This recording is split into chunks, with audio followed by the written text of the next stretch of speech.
Welcome back, guys, to Dark Night Scare. In today's episode, I'm sharing 10 true disturbing stories about abandoned houses in Appalachia.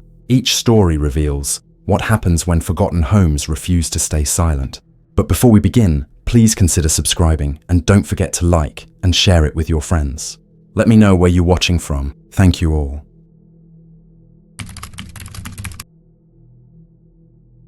When I was 27, my boyfriend Jaime, who I had been with for 3 years, persuaded me to go off-grid for the weekend. He referred to it as an adventure, which typically meant dragging me to questionable places with nothing but his optimism, a paper map, and a smile that made it hard to argue.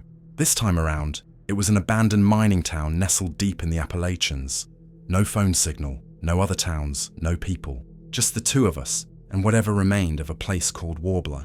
He had discovered the name on an old yellow topographic map he'd found in a clearance bin at a library sale. It wasn't available online. No GPS coordinates, no historical records I could research. The town didn't even have a Wikipedia page, and to Jaime, that made it perfect. The name sounded harmless, Warbler, like a bird or a soft melody. Nothing suspicious or threatening about it. We packed far too much food and not enough common sense. Sleeping bags, a tent, fire starter, backup batteries. Jaime had this whole back-to-basics philosophy, meaning we left the GPS behind. He wanted us to rely on the map and a compass as if we were on some 19th century expedition.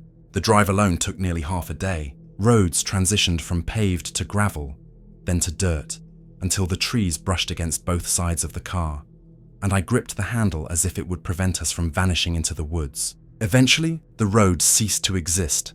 A rusted gate dangled half off its hinges, swallowed by the overgrowth. We parked and hiked from there. The trail, or whatever you might call it, wasn't marked. Jaime led the way with the compass while I followed behind, observing the trees closing in around us. Initially, it felt like any other hike. Birds chirping in the distance, the odd squirrel skittering through the leaves. But as we ventured deeper, the silence grew thicker. 3 hours in, the birds were gone. The bugs too. Only the crunch of our boots and the sound of our breathing remained. The trees in this area were ancient, huge trunks resembling cracked leather, their roots jutting out of the ground as if attempting to escape. Then we stumbled upon the creek bed, completely dry, smooth, as if water hadn't touched it in years. We followed it down into a ravine. That's when we found it, Warbler. Not ruins. What we saw wasn't a graveyard filled with broken beams and crumbling stone. It appeared intact, simply deserted, like someone had hit pause on the town 50 years ago and forgot to resume. About a dozen buildings, maybe more, huddled around a square sunken into the earth. The windows still had glass. The doors hung straight. A church bell tilted precariously in its tower. A general store presented dusty shelves. A porch swing creaked slowly, as though someone had just gotten up and walked away. Jaime was in awe. "Are you seeing this?" he whispered. "It's like a ghost town in a snow globe." I didn't respond immediately. My focus was on the swing. The air was entirely still. We set our tent up near a dry stone fountain at the center of the square. The basin filled with pine needles and coins, some of which had turned green with corrosion. While Jaime prepared dinner over a small fire, I wandered through the buildings. None of the doors were locked. In one house, I found a pair of boots lying by the bed.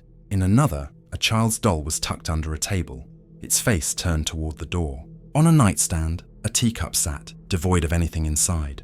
There was no dust, no spiders. It felt as if someone might return at any moment to continue where they had left off. I refrained from touching anything. Upon returning, Jaime had the food ready. We ate by the fire, surrounded only by darkness and the subtle crackling of flames. Above us, the stars emerged one by one, so vivid they seemed almost brutal. Jaime leaned back on his elbows, grinning. "You know what I think? What?" "I think I've found the place where I'm going to propose." My eyes widened at him. "You're serious?" He shrugged. "Not tonight, but yeah, come on, this place. It's strange for sure, but it's ours. No one else even knows it's here." I didn't reply. I only nodded and smiled. But inwardly, a twist of unease settled in my gut. A sensation that wouldn't fade even when I lay down or tried to reason it away. It just lingered. We turned in early. Jaime fell asleep quickly, while I stayed awake for a while, listening. There was nothing. Not a whisper of wind, rustling trees, or any animals. Suddenly, I jolted awake, gasping. No nightmare, no noise, just a sudden jolt of panic. My skin felt icy. The tent was colder than it should have been. I sat up and peered through the mesh window, and that's when I saw them. People scattered across the square, some in doorways, some on rooftops, Others just standing, staring. Their skin was pale, not white, grey like wood ash. Some appeared human, while others did not. One was tall and thin, his arms elongated. Another was hunched and twitching, as if it could not remain still. They didn't move. They didn't blink. I shut my eyes and counted to 10. My heart pounded so fiercely that I thought I might be sick. When I looked again, they had vanished. I didn't wake Jaime. I lay there pretending nothing had happened. Morning arrived. Jaime was already up, fiddling with gear. "Time to find that mine," he announced, slinging on his pack. I hesitated, questioning if we really needed to go. He laughed. "Are you scared?" Yes, I wanted to say, but I didn't. Instead, I handed him the radio and said I would remain behind. An hour passed, then 2, with no signal, only static. By the 3rd hour, I couldn't endure it any longer. I followed his tracks up the ridge, past a collapsed shack and an ore cart that looked poised to crumble. The mine appeared as a deep, dark gash in the hillside. An unsettling cold air gushed from it, vaguely wrong in a way I couldn't articulate. It didn't just feel chilly, it felt ancient. I called out Jaime's name. Nothing. Clicked the radio, merely static. Then it hit me. I wasn't alone. I ventured inside. The mine was cramped and damp. The walls felt uncomfortably close. Tunnels branched off at impossible angles, as if they had been dug without forethought. Then I discovered a door. Heavy wood with steel reinforcements slightly ajar. It didn't belong. Inside was a room not shaped by tools but molded as if by hand. Smooth walls with symbols etched into the stone. Were they birds or mouths? I couldn't tell. Jaime was seated in the center, trembling. His lips moved, but the sounds barely surfaced. "There," he whispered. "Always have been singing." I pulled him to his feet. He clung to me tightly and we fled. The mine's layout became nonsensical. Tunnels twisted behind us, and paths we hadn't seen materialized. Strange sounds chased us, soft, high-pitched singing, like a lullaby without words. Something ancient, something fractured. We stumbled into dusk. 12 hours had slipped away. Back at the car, our phones were dead, and our watches were frozen. At 4:17 a.m., I turned the ignition. The radio activated. No voices, no static, only that same warbling tune. We drove through the night without speaking until we were surrounded by strip malls and street signs. Jaime didn't bring up the proposal again. Not for a week. When he did, I said yes, but we chose not to discuss Warbler. He still wakes in a sweat at 4:17 sometimes, shuddering, murmuring about tunnels and doors. And sometimes I hear bird songs when I'm convinced I'm alone. I've never rediscovered the town. It doesn't appear on any maps.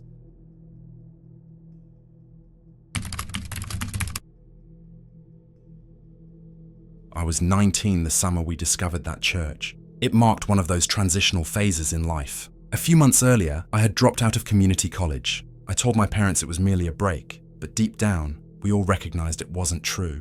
I had no real plan, and spent my days working at a dismal gas station on Route 219. We only had 2 pumps, a coffee machine that screeched like it was on its last legs, and regulars who treated casual conversation like a crime. Some days felt like I was just wasting away my existence, until Tyler returned. I hadn't seen him for over a year. Last I heard, he had gone to Knoxville for a construction job. When he walked into the station, he looked different. He still had that bold smile, but was leaner, sharper in demeanor. His energy buzzed just beneath the surface. It was as if he couldn't sit still, even if he tried. Tyler always possessed that aura about him. He made everything seem like an adventure. Even a midnight taco run drew followers or caused people to steer clear of him. That day, I was one of the followers. He didn't even greet me. He simply slid a crumpled receipt across the counter. On the back was a hand-drawn map in green ink. "I found something," he said. I should have asked more questions. I should have said no, but I didn't. I just grabbed my keys. According to Tyler, the map led to a spot called Jericho's Wake, deep in the Blue Ridge. He claimed he had found it mentioned in an old mining ledger from 1911, a single line about a chapel serving the miners, after which the entire town was listed as ceased functioning due to non-recovery of personnel. There was no explanation, no follow-up. It was as if they had all just vanished. "The church is still there," Tyler told me, "but there's no mention of it anywhere else. No photos, no records, nothing after that ledger." When I asked him how he'd discovered this, he simply grinned. "I know where to look." By that weekend, we had a crew. His cousin Dave, who worked nights at a scrapyard and had a strange laugh surfacing at all the wrong moments. Like his nerves were wired backward, and Riley, who Tyler had met at a bonfire and somehow coaxed into joining us. She hardly spoke, wore the same scuffed boots daily, and had a switchblade clipped to her belt as if it were part of her body. Her focus was quietly intense. She'd already assessed all of us and patiently awaited any sign of weakness. We packed up equipment, tents, water, a few canned goods, and several flashlights. Dave insisted on bringing a .22 rifle just in case, which none of us questioned, even though it ought to have raised red flags. Reaching our destination wasn't a simple feat. The roads grew worse the farther we ventured. Gravel giving way to dirt, and dirt to overgrown brush. Eventually, we left the vehicles behind and hiked the remaining distance. The map lacked a scale, showing only scribbled notes and an X marking the church, according to Tyler. As we delved deeper, the ambient noise began to fade. Initially, it felt peaceful, but it soon morphed into something eerie. There were no birds, no rustling leaves, only the crunch of our boots and our breathing. The forest didn't seem abandoned. It felt as though it were watching us. We stumbled upon the church just before sunset, standing in a clearing as if something had scooped it from the forest and laid it there. The building was in decay. The wood was blackened and soft, while the steeple tilted as though it had been struck. No trails, no roads, no graves, just this crooked, deteriorating structure alone among the trees. Tyler stood there, staring at it as though he were witnessing something divine. "Beautiful," he whispered. Inside, the atmosphere was suffocating. The pews had collapsed, and the altar was cracked straight down the center. The air reeked of mildew and decay, but beneath it was something else. Sweet, cloying, like fruit left out in the sun for too long. Riley directed her flashlight toward the ceiling. That's when we noticed the carvings. They were everywhere. On the rafters, the walls, even beneath the eaves. Spirals, bent crosses, strange eye shapes. Some opened, some sealed, some scratched entirely out. They looked burned into the wood, as if someone had spent years carving the same lines repeatedly. Dave was transfixed, narrating softly. "This doesn't feel like a church." Tyler climbed to the loft, while Riley moved toward the pulpit. I remained in the back, where the floor felt a little sturdier. That's when I heard it. Low notes, hollow yet unmistakable from the organ in the corner. None of us touched it. We all froze. Riley turned slowly. Tyler laughed, but it sounded forced. "Old pipes settling," he asserted. "But there's no wind," Riley countered without turning her gaze. That was the moment we decided to leave. Not out of choice, but due to an unspoken understanding that we shouldn't stick around once darkness fell. We trekked a few miles back and set up camp in a clearing. Tyler attempted jokes, cracked open a beer, talked about how cool the place was. Nobody laughed, not genuinely. I woke around midnight to find Dave sitting upright in his sleeping bag. His eyes were wide and he muttered rapidly, low enough to avoid being overheard. I leaned in closer but couldn't catch his words. At 2:13 a.m. he was gone. We discovered him about a quarter mile into the woods, barefoot, standing motionless, his arms hanging by his sides. He didn't even acknowledge us when we called his name. "They're still singing," he murmured. They never stopped. His skin felt icy, his pupils dilated. We walked him back, wrapping him in every blanket we could find, but he didn't sleep. Instead, he muttered, "They sing in circles. They eat the silence. They open their mouths and show no teeth." I couldn't sleep either. By dawn, Dave ceased speaking altogether, merely staring into the woods, as if anticipating something to emerge. We packed up with record speed, all thinking the same thing without saying it. We weren't meant to find that church. The return hike echoed with silence. Every few moments, I glanced behind me, sure something was lurking. Not footsteps, just a substantial presence as if the woods were attempting to expel us. We dropped Riley off at her place first. She didn't say goodbye, just got out and walked inside. Tyler tried to joke around on the way back, but his effort felt forced. His voice wasn't quite his own. I never heard from him again after that. Last I heard, he had gone to Arizona in pursuit of another ghost story. I attempted to search for Jericho's wake, but nothing surfaced. No records, no maps. I even contacted a historian who specialized in Appalachian ghost towns. She responded with only 2 words: "Don't dig."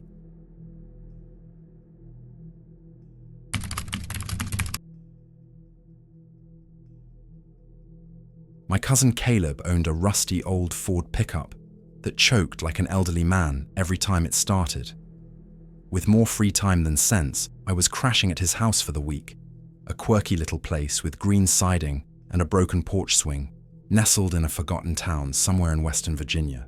The town didn't offer much. No movie theater, no decent restaurants, just a single grocery store, with a squeaky front door and some gas stations that had early closing hours. Even the McDonald's turned off its lights by 9. So, people passed, the time the old-fashioned way, driving back roads, hanging around bonfires, fishing in muddy streams, or doing foolish things like rummaging through old mining hollows. Whole stretches of land where families once lived before the mines went dry held an air of breathlessness. One Saturday, Caleb woke me up with a half-eaten Pop-Tart in his hand and announced we were going house hunting, not in the real estate sense. He meant exploring the forgotten houses hidden deep among the hills. He claimed most still had stuff inside, as if people had just walked away from dinner and never returned. I was skeptical, assuming they had all been cleared out, vandalized, and stripped bare many times over. However, it was better than sitting on the porch all day watching cars rust, so I replied, "Sure." We loaded a cooler with sodas, grabbed a flashlight from the hall closet, and Caleb tossed a crowbar into the truck bed with a confidence that made me suspect this wasn't his first time. The road we took didn't appear on Google Maps. It started out paved, became cracked, then turned to gravel and finally dirt. Trees bent over us like a tunnel, the green so thick above that it felt as if we were driving into a cave. The radio cut out pretty quickly, and my phone signal vanished not long after. I watched the mailbox count drop to 0.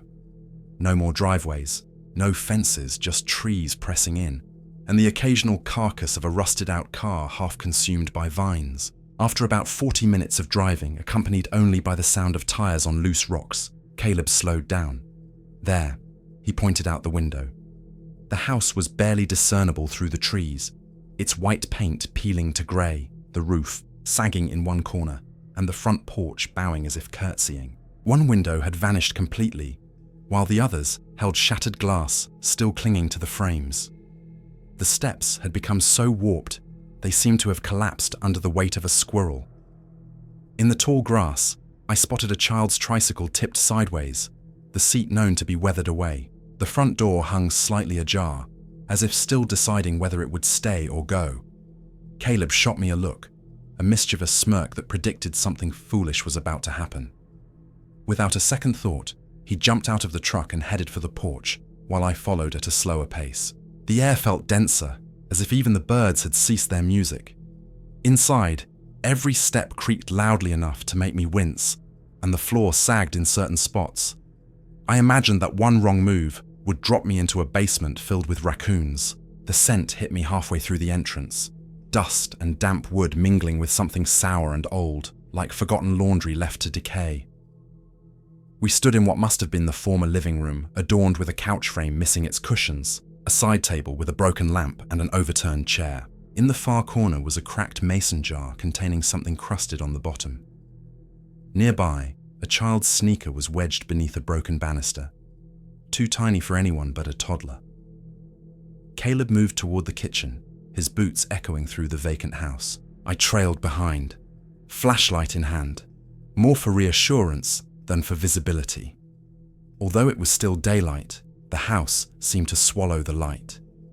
The kitchen was a shell, cabinets were absent, and the sink had rusted through. Yet, in the far corner, leaning upright against the wall, was a door not attached to anything, merely propped up. It appeared heavier than the frame it leaned against, as though it didn't belong in that house. Caleb tapped it with his boot, and it wobbled. Something shifted behind it. He stepped aside, and a book slid out with a flop, heavy and swollen with water damage. The cloth cover had once been a vibrant green, but now it resembled the color of pond scum. I picked it up. It felt warm, which was odd, given the coolness and shadows in the house. As I flipped through the pages, they stuck together. The first, few were blank, followed by words scrawled in awkward, hesitant strokes, neither cursive nor print, something in between, as if whoever wrote it wasn't accustomed to writing. The first page revealed simply Mina. The next read, Father, followed by Orchard, with the note, Another 4 years. Caleb leaned in, peering over my shoulder. "This is strange," he murmured, as if speaking too loudly would awaken something. I remained silent. The words continued, fragmented, Not entire sentences, but desperate fragments. Mother with Eli, lost in woods, cold, father waiting.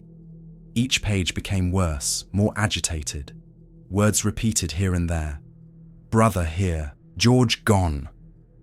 Then a single word stood out. Goodbye. It had been written so many times atop itself that the paper tore straight through the middle. I glanced at Caleb. His eyes were wide. For once, he wasn't joking.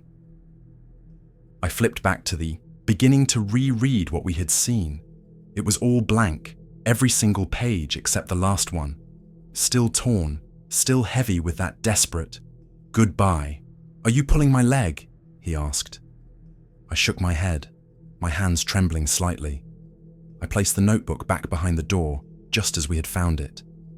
The room felt tighter, not darker exactly, just aware. Bugs sensed our presence now. Let's go, I urged. Caleb didn't disagree. We hurried outside. No more exploring, no more peering into rooms. We refrained from talking. Outside, tall grass scraped against our jeans. Some blades reached waist high. When we reached the truck, I glanced back at the house and stopped short. The door that had been leaning in the kitchen was now standing upright in the front doorway, perfectly straight, blocking the entrance. I hadn't heard it move. Neither of us had wandered near the front after we entered. There was no way it could have shifted there on its own. Nor could we have failed to notice if either of us had dragged it across the house. We stared at it for a moment before Caleb started the engine and the truck coughed back to life. We didn't exchange a single word during the ride home. About halfway down the gravel road, I slipped off my sneakers. They were damp, not from perspiration, something else. The toe of one bore a dark stain I hadn't seen before. It didn't appear to be mud. Stuffing them into a plastic grocery bag, I knotted it tightly and tossed it. That was the last thing I did to ensure it was over.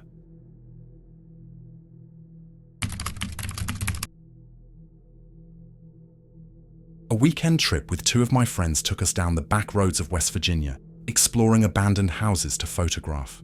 This was the kind of adventure we often undertook due to boredom, picking random directions on the map and just driving. We had heard numerous stories of old coal town houses still standing out there, remnants of families who left suddenly when the jobs disappeared, and a few of them appeared almost frozen in time. It promised to be an adventure, and perhaps we'd capture some eerie photographs along the way. The drive began ordinarily enough. We passed leaning barns, roofs that had collapsed, and porches supported solely by rusted nails and stubborn luck. Occasionally, we would stop to snap a picture of a wreck that seemed sufficiently dramatic before piling back into the car. Most of the structures blurred in my memory, just weathered wood, cracked windows, and vines encroaching on what were once homes. But then we spotted a barely visible path through the brush. The turnoff was easy to miss, as if the branches were trying to conceal the road altogether. We nearly drove past it until one of my friends shouted out and pointed. This dirt track veered away from the main road, choked with weeds as if no tire had touched it in decades. We hesitated for a minute, staring at the narrow entrance, which looked less like a road and more like nature's attempt to erase it. But curiosity triumphed. We eased the car in, creeping along as branches scraped against both sides. At the end of the path stood a house, larger than the others we had previously encountered, but in rougher condition. One side of the roof was completely collapsed, leaving jagged beams protruding like broken teeth. Dark hollows marked the windows, with the glass long removed. The porch tilted downwards, sagging from its own weight, yet the front door gave way, seemingly left intentionally open.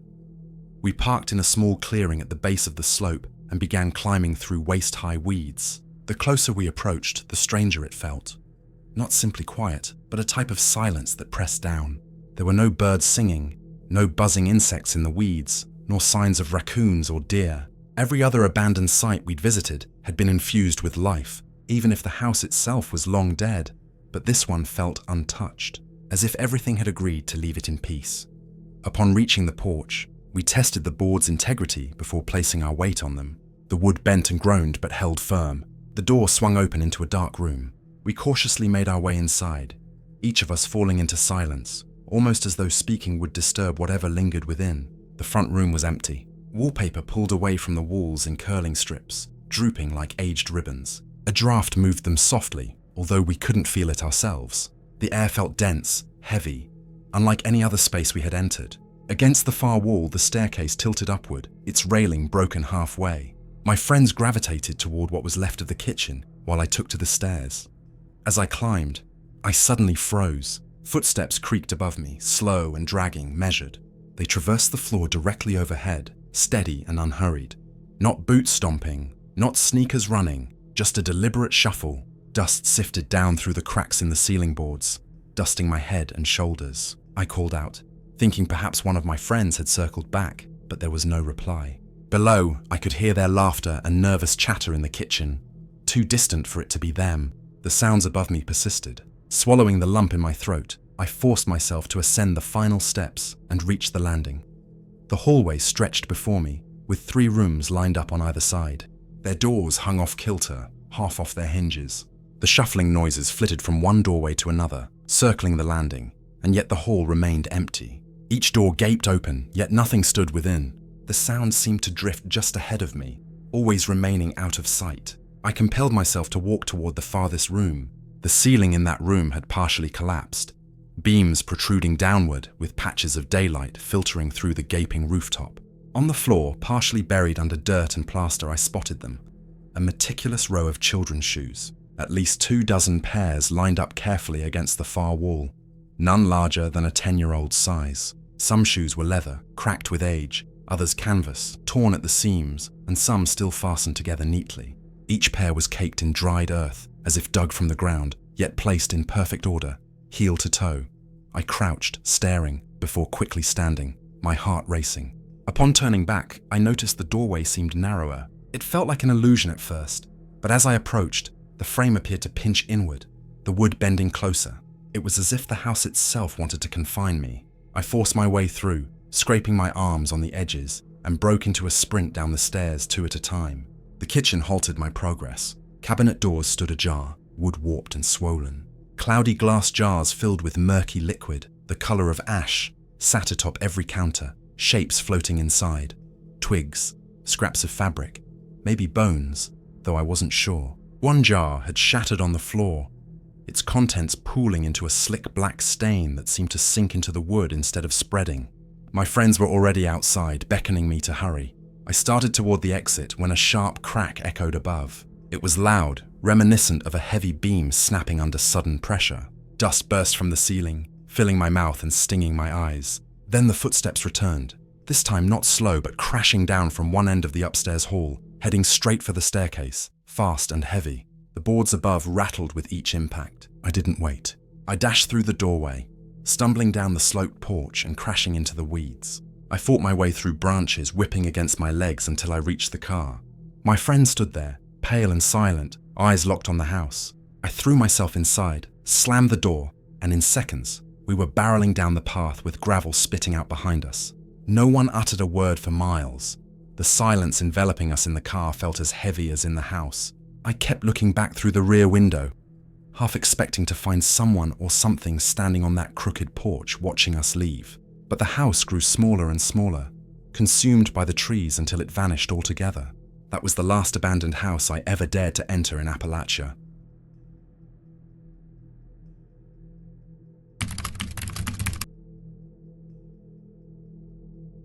I'm 41 and work in HVAC, primarily handling residential installs and maintenance. Not exactly the most thrilling job, yet it covers the bills. I don't go around talking about ghosts or curses. I've never been into that. I'm the kind of person who fixes your heat pump and hops back in the truck without engaging in too much small talk. But this is something that has stayed with me, and sometimes it helps to voice it, even if it seems crazy. This took place back in 2018. I had taken a long weekend off, thinking I'd spend it hunting solo like I used to. I had been doing that since my 20s. Just me, the woods, a pack, and my bow. I wasn't in search of anything significant, just peace and quiet. No emails, no clients calling to ask why their thermostat isn't functioning properly. Just the kind of silence that sinks into your bones and clears your mind. I drove out to a spot near Red Ash. If you aren't from the area, you've likely never heard of it. It's hardly even a town. It's more like a cluster of rusted trailers, a gas station that still accepts checks. and a post office that opens whenever the guy running it feels like waking up. But the surrounding woods are dense and ancient, left mostly undisturbed.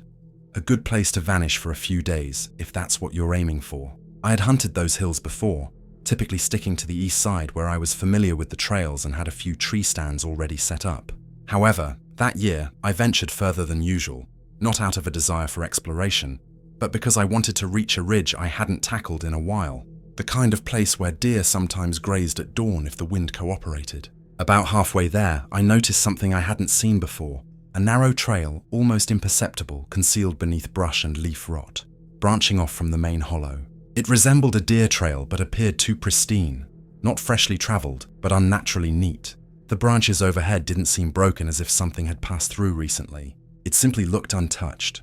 I should have kept walking, but you know how your gut sometimes sends conflicting messages. One voice tells you to steer clear, while another urges you to lean in closer. The latter won out, so I diverged from the main trail to follow it. The air felt noticeably different almost immediately. Not colder or warmer, just thicker, as if I had walked into a room after a heated argument. Forest sounds faded. No birds, no insects, no wind.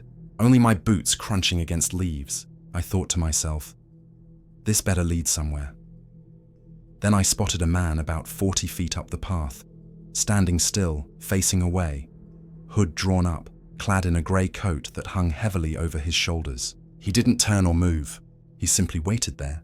I slowed down, hesitating, and my hand instinctively moved to and hovered over the knife at my belt. Not from fear, exactly, just habit. In the woods, you can never know what kind of person you might encounter. "You okay?" I called out, but he merely raised his right arm slowly, pointing to the left into the trees where the trail dipped into a gully. Then he turned and walked that way. Not hurried, just a steady, deliberate pace, as if he'd done this 100 times before.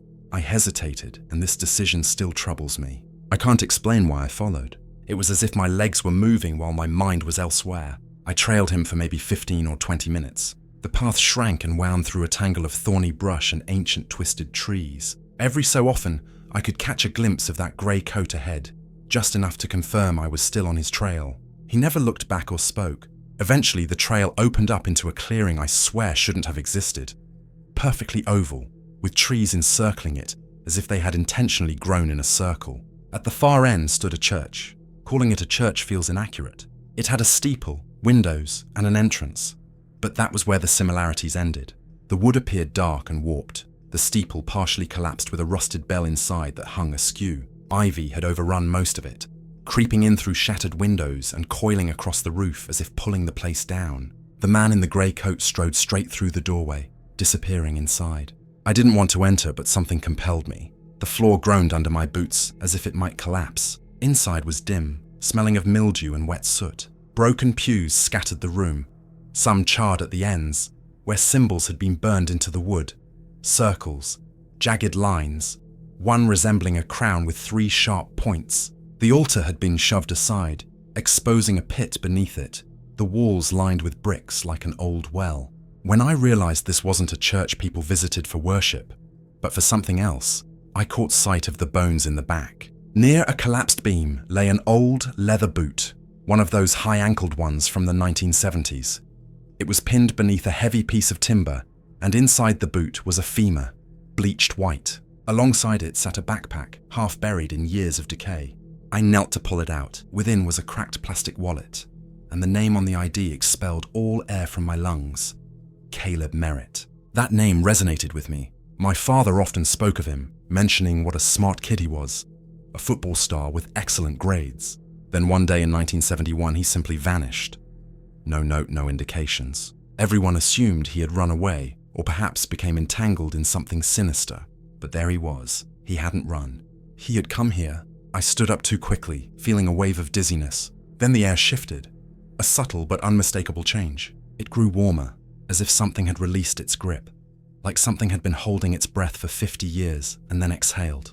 I left in a hurry. It took hours to return down the ridge to where my phone worked. I called the sheriff, detailing where to go and what I had found. They sent 5 officers, along with a couple of cadaver dogs and a medical examiner. They spent the entire day up there and discovered everything. Bones, ID, pack, even the canteen. DNA later confirmed it. Caleb Merritt, missing for nearly 5 decades. They labeled it a tragic accident, speculating he was exploring when the building collapsed. But there were no blunt force injuries, no signs of trauma, only time, decay, and silence. I withheld mention of the man in the grey coat until the newspaper published an old photo of Caleb. That was him. Not older, not worn down by time. The same face, the same eyes. He had led me there, walked ahead of me without a word, simply guiding me to that location. I believe whatever held him released him just long enough to show someone, just long enough to be found. I've never returned. I won't hunt near Red Ash, nor will I even drive that route anymore. Some nights, if the wind dies down and it's incredibly quiet, I swear I can hear a distant, hollow bell ringing from woods that no longer have a church. But that part of the story is over. Caleb was found. His family got closure. The church burned down a month later due to a freak lightning strike, or so they claimed. No thorough investigation followed. People simply moved on. I didn't. I'm not haunted, not really. But I've seen something ancient and patient buried in those hills, and it recognized me, yet it allowed me to walk away, and that's enough.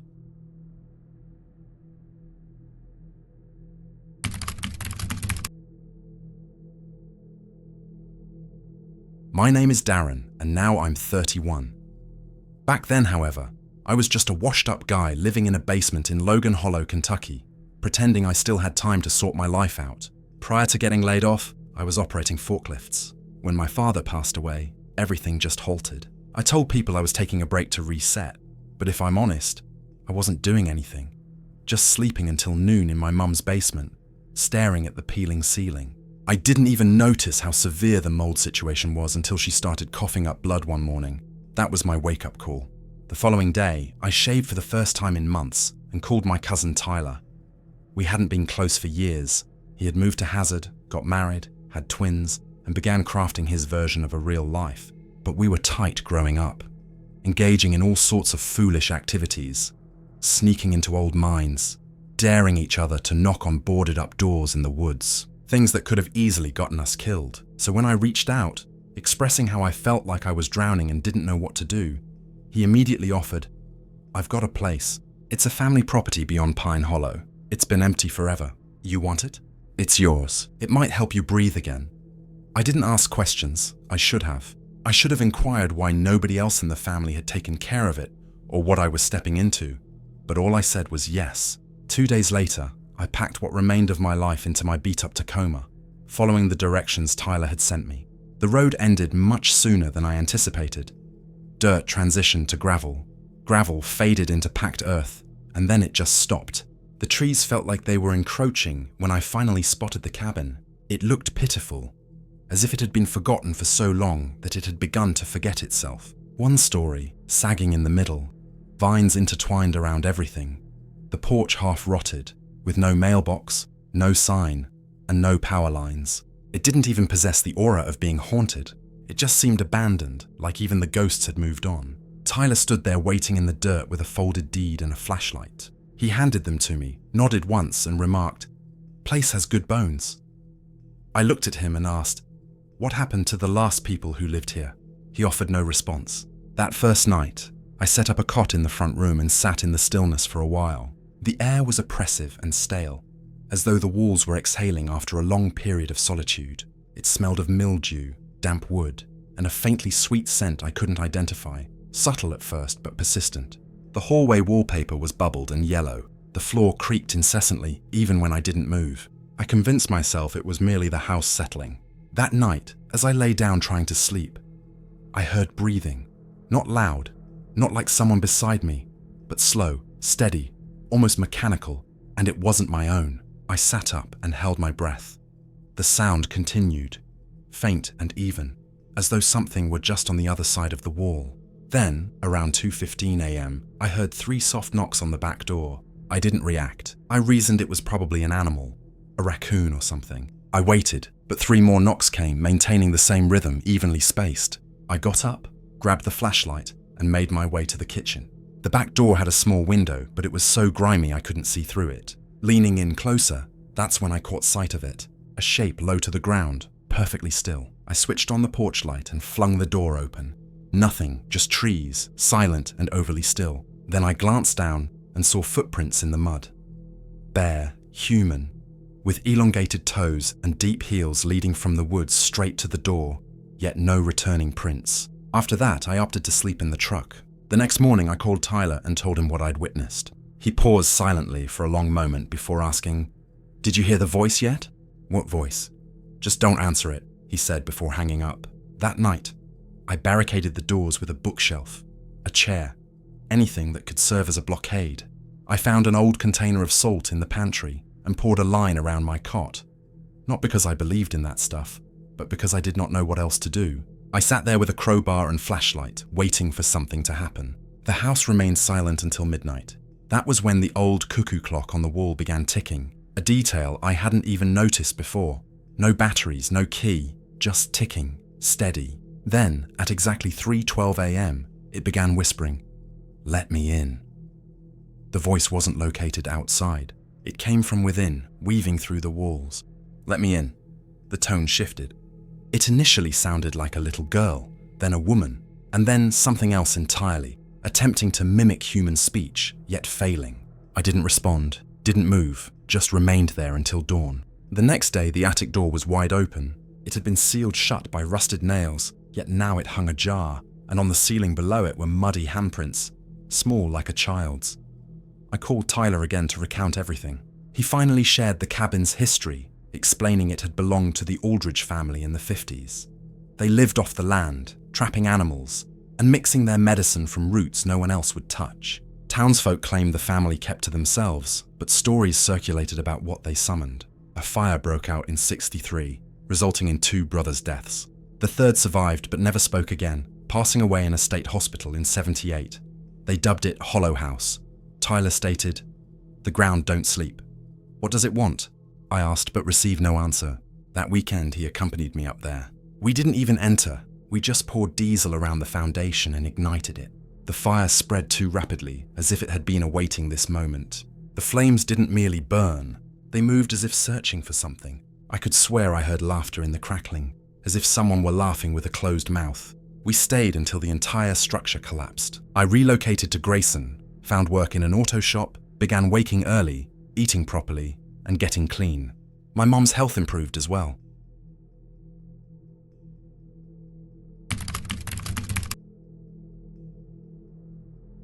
I was 26 when it all unfolded. My buddy Drew had just inherited a scraggly plot of land nestled deep in the southern Appalachian hills. On it stood an old farmhouse that had been sitting there like a forgotten skeleton for decades. The place had been passed down through his family more times than he could count. Yet no one had ever touched it. The roof sagged like a hammock, the porch leaned as if surrendering, and the trees seemed to crowd the house, pressing their palms against the walls. Drew wanted to clear it out enough for an inspector to take a look, and since I had grown up not too far from there, I agreed to help.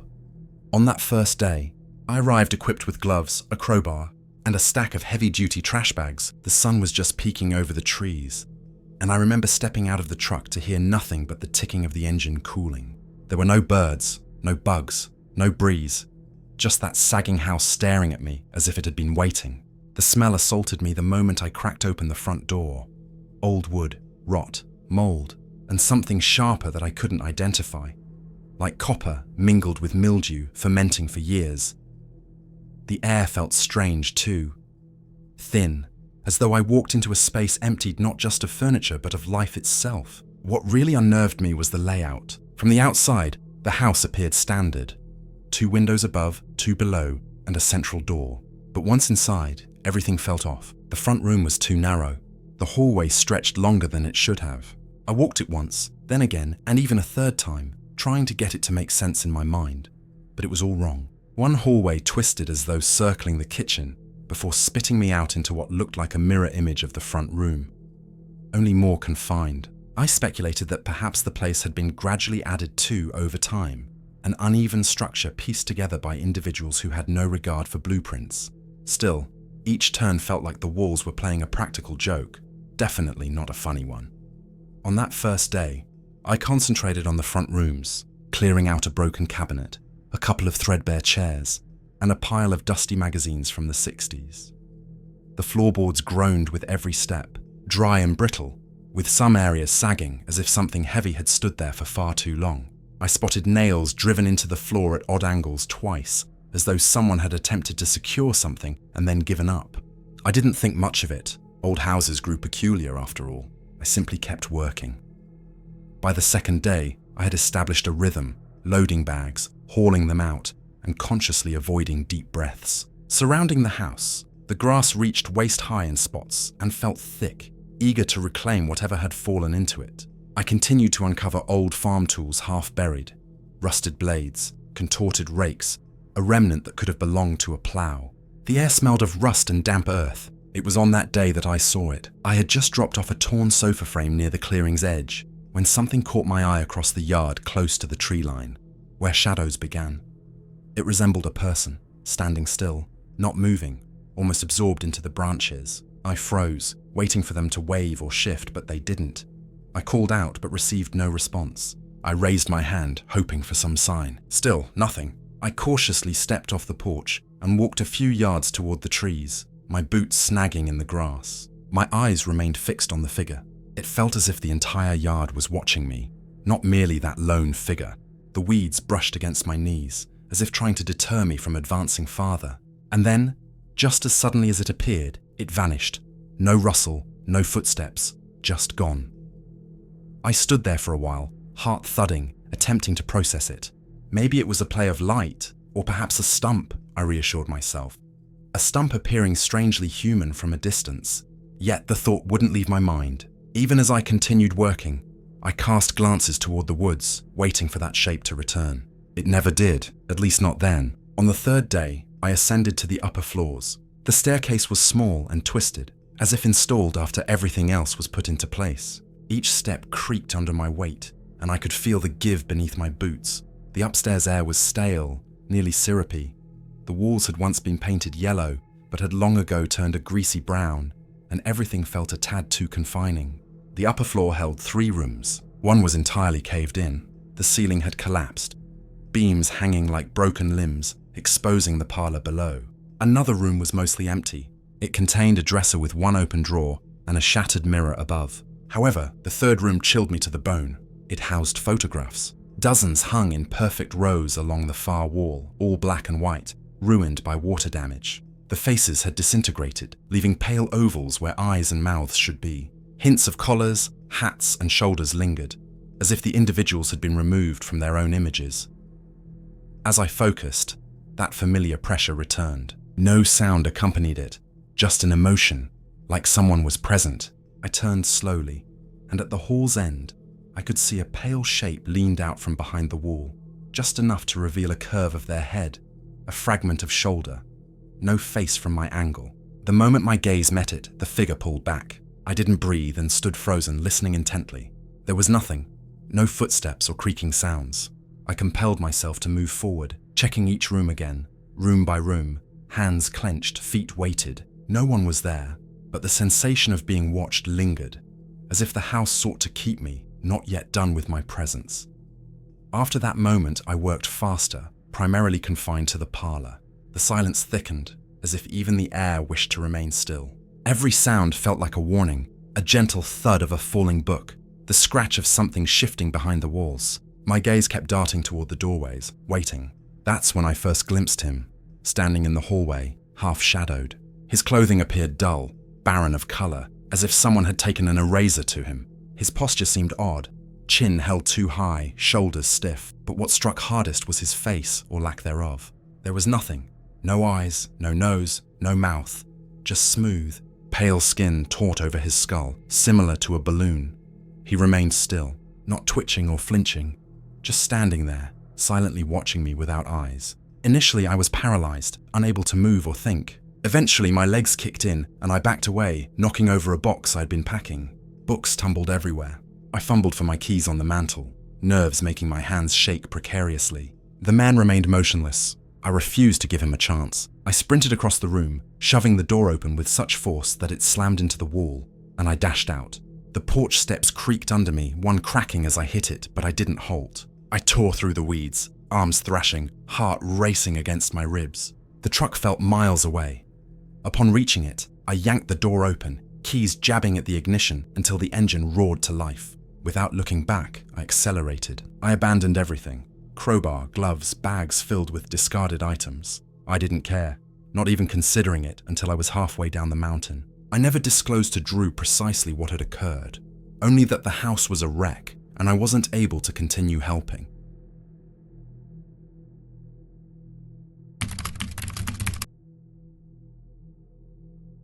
My mum had been cleaning out foreclosed homes in the hills around Dunrow Ridge for a while, a job that rarely translated accurately from paper to reality. On paper, it involved transporting old junk, sweeping through empty rooms, and locking up the properties for the bank to eventually sell.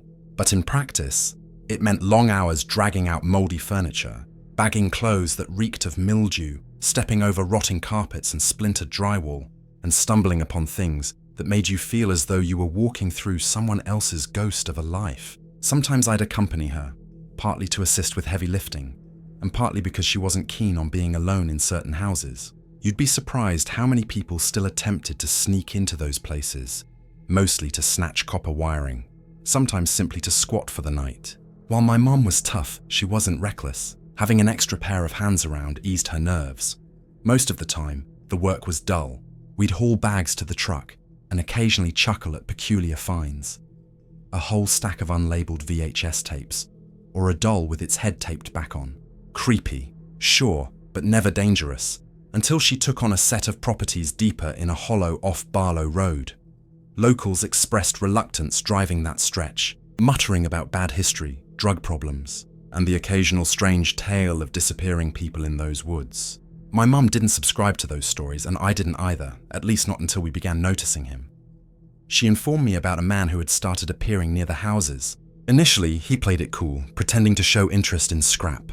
He would sometimes saunter over and ask vague questions, such as whether anyone had pulled the wiring, or if the shed still housed metal tools. We shrugged him off easily, but she later confessed that there was something unsettling about the way he lingered. Eventually, he dropped the pretense, showing up with no words spoken. Sometimes he would sit in his truck at the tree line with the engine humming. Other times, he leaned against a tree, simply watching. My mom focused intently on her work, but eventually admitted her hands trembled when she caught sight of him in her peripheral vision. I told her straight out that she should report him to her contractor, and if that yielded no results, to contact the sheriff. She nodded in agreement, saying the situation made her uncomfortable, but also expressed reluctance to stir the pot. That was her way of resolving issues, quietly working to avoid turning anyone against her in small towns. That week, she requested a drop-off at one of the foreclosed houses. I had borrowed her truck that day for work, so she needed a ride. I drove her out in the late afternoon, assisted her in unloading some supplies, and promised to return after dark. When I pulled back in that evening, my headlights sweeping across the sagging porch, I recognized him immediately. He leaned casually against the railing, a cigarette glowing faintly, just standing there. His demeanor set my skin crawling. He didn't shift, didn't nod, nor speak. It was as if he had been waiting. My mum descended the steps, handed me a folded piece of paper with cash inside, and requested I grab some supplies from the company's shed behind the house. I donned my jacket, the one that concealed the pistol I carried when venturing deep into the woods, and walked to the shed. The lock felt stiff, the door swollen from dampness. I forced it open, stepped inside, and rustled about in the boxes, creating noise. When I turned back toward the house, he wasn't on the porch anymore. He had stepped off and moved toward the edge of the yard. He walked with a slow yet deliberate pace, maintaining a certain distance from me. It wasn't genuine curiosity. He mirrored every shift I made within the property. To test him, I called out to another worker at the next house over who was crawling beneath the foundation with a flashlight, checking for leaks. I asked a meaningless question about the concrete, merely trying to break the tension. The man in the yard didn't look away. This time I noticed something clenched tightly in his right hand, so firmly that I couldn't identify what it was. The worker beneath the crawl space caught on too, muttering just loud enough for me to hear that he didn't like how the guy was staring. I nodded and moved away slowly, my heart pounding. As I headed back toward the truck, neither fast nor slow, he shifted again, closely tracking my movements at the same steady pace. As I opened the truck door, my jacket slipped, and the pistol at my hip became visible. That's when he finally reacted. He froze mid-step, locked eyes with me, and for the first time, I addressed him directly. "You need something from me?" He stood still. Then with an awkward suddenness, he turned and hurriedly walked to his dented pickup truck, slamming the door behind him. The engine whirred and the glow of his cigarette flickered before dimming. My mom's voice was curt when she told me to get in. We sped away down the lane, gravel pinging against the wheel wells. For a moment, I thought it was over, but then the headlights flared back in the mirror. His truck roared past us, swerving to block the lane. He accelerated again, fists gripping the wheel tightly, sending rocks flying into the ditch. We slowed, proceeding cautiously. A mile later, around a tight corner, his truck was sideways across the road, positioned like a barricade. My mom didn't hesitate. She floored it. We zipped past with mere inches between us and the ditch, the truck pitching violently as we skimmed by. I grasped the dash, watching the mirror, but this time he didn't pursue us. I didn't exhale until I spotted the gas station lights ahead. We parked beneath them, the whole place buzzing with activity. I exited to pump gas, my phone in hand, the pistol resting on the seat beside my mom, who kept the doors securely locked. After a long moment, I dialed my contractor to report everything that had unfolded, providing all the details to ensure it was clear that if that man returned, I'd be contacting the sheriff without hesitation. The contractor sounded shocked, as if he had no idea whom I referred to, but assured me he would address it. The following morning, I filed a report just in case. That evening, my mom returned home looking different, relieved. Word had circulated quickly. The man was barred from all properties. His truck had been seen getting towed, and other crews confirmed he had been hovering around them as well. No one knew what he wanted or how long he had been lurking. What lingers in my mind are not the chase, the truck blocking the road, or even how narrowly we escaped being trapped in that hollow.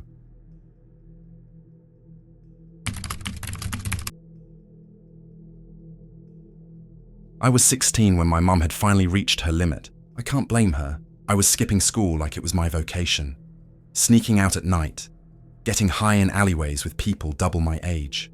She said I was spiraling. I thought I was merely surviving. Either way, she packed my belongings, thrust some cash into my palm, and sent me off to live with my grandfather in Elridge Hollow, a mountain town so small it barely registered on a map. Elridge was the type of place where people left casseroles on porches for the bereaved, where the general store sold work gloves next to chewing gum. It featured one entrance into town and one exit. Should you miss the turn, you were more likely to end up driving into the woods than find your way back. Grandad's cabin sat at the far edge of town, about a quarter of a mile deep into the trees. No neighbors, no signal. He wasn't exactly excited to have me there, but he didn't voice much either. Most days, he directed me towards some chore. Stack firewood, patch a screen door, trap whatever was gnawing beneath the shed. And I did it because there was little else to occupy my time. In the evenings, he would sit on the porch, sipping coffee and carving blocks of wood into these misshapen birds. I could never tell what they were meant to be. None resembled reality, too many eyes, wings bent oddly. He never sold them, never offered an explanation. He just carved. One night, out of the blue, he instructed, "Don't go past the creek and don't approach Widow's Bend. That land doesn't let go easily." I inquired what he meant, but he didn't even look my way, simply muttering, "Some things remain that shouldn't." That should have been the end of it. However, I was restless, irritated, and dreadfully bored. No phone, no friends, no city noise to drown out my thoughts. I began to walk the woods every morning, merely to feel as if I were moving somewhere, even if only in circles. Around 2 weeks into my routine, I discovered the creek, barely more than a trickle weaving through the trees, but I recognized it instantly. I stood on the bank for an extended period, staring at the opposite side, before finally taking a step across. The path on the other side wasn't an actual trail, merely a narrow line where the grass and brush appeared slightly more trampled. I continued following it, climbing uphill. As the trees grew taller and denser, vines tugged at my jeans, and I heard something hiss beneath a log, but I pressed on. Eventually, the woods cleared, and I stepped into a clearing. There stood a house, 2 stories high, but half collapsed. The porch sagged to one side, shingles curled like dried skin, and ivy enveloped the walls. Yet the front door was prominent, a bright red, freshly painted slab. No dust, no chips. It looked like someone had recently scrubbed it. A crooked sign dangled from a rusted nail nearby. No trespassing. Violators will be dealt with. I acted on impulse, walking right inside. Once inside, it was eerily quiet. Too quiet, as if sound couldn't function properly. The air felt thick, like I was submerged underwater. Furniture remained, draped in yellowing sheets, wallpaper peeling in long, curling strips. A grandfather clock stood against the far wall, its hands frozen at 3:18. Then I heard it. Footsteps. Upstairs. I froze. My mouth went dry. "Hello?" I called out, but silence ensued. Then another creak, this time closer, just above me. I should have left. I wanted to, but something drew me forward. I began ascending the stairs, each step groaning as if it resented my presence. At the top, I found a narrow, dark hallway stretching too far for a house of that size. At the end stood a figure, a man, tall and thin, dressed as though he belonged in a photograph from the 1930s. Grey slacks, a white shirt, slicked back hair. His skin was pale, almost waxy, too smooth, and he wore a smile. "I don't get visitors," he remarked. I tried to smile in return. "Sorry, I didn't mean to intrude. I was just exploring." "You crossed the creek," he said, tilting his head. "That means you belong to the Hollow now." His voice was thin and dry, like paper tearing. I stepped back. "I should go. My grandfather's probably looking for me." "You resemble her," he said, referring to the girl who used to sing, "with lilacs in the garden, hair like yours." She left me. My stomach churned. I glanced toward the stairs. Suddenly he was closer. "You shouldn't leave," he insisted. "Not after coming this far." He reached out and brushed the edge of my hair as if it felt like ice sliding beneath my skin. "I'm leaving," I stated louder. "No one leaves unless I say so." I shoved him with all my might, making him stumble, surprised. I didn't wait. I raced down the stairs and burst through the door, speeding through the clearing. Something felt amiss. The trees were not where I had seen them. The trail had vanished. Everything felt tighter, quieter, as if the woods were holding their breath. Then I heard it. A howl, elongated and low. Neither wolf nor man. I didn't dare look back. I ran until my legs gave out, crawling until I reached the creek. I plunged into it, soaking my jeans, my shirt, everything. Upon reaching the other side, it was as if the air snapped back to normal. Grandad stood in the yard, shotgun in hand. "You went up there," he said, and I nodded. He didn't yell. He simply ordered, "Strip. I'll burn those clothes." That night, he rubbed some kind of ash into my skin, hung dried purple flowers above my bed, and instructed me that if I ever heard knocking, 3 knocks just past midnight, I was never to respond, no matter what. He never provided further details, and I never asked. Years have passed. Yet, some nights at precisely 3:18, I awaken to the sound of it, 3 gentle knocks at the front door, and sometimes, just sometimes, when I catch my reflection in the mirror, I see something lurking behind me. Not a face, merely fingers, bone white, retreating back into the dark. I never crossed the creek again.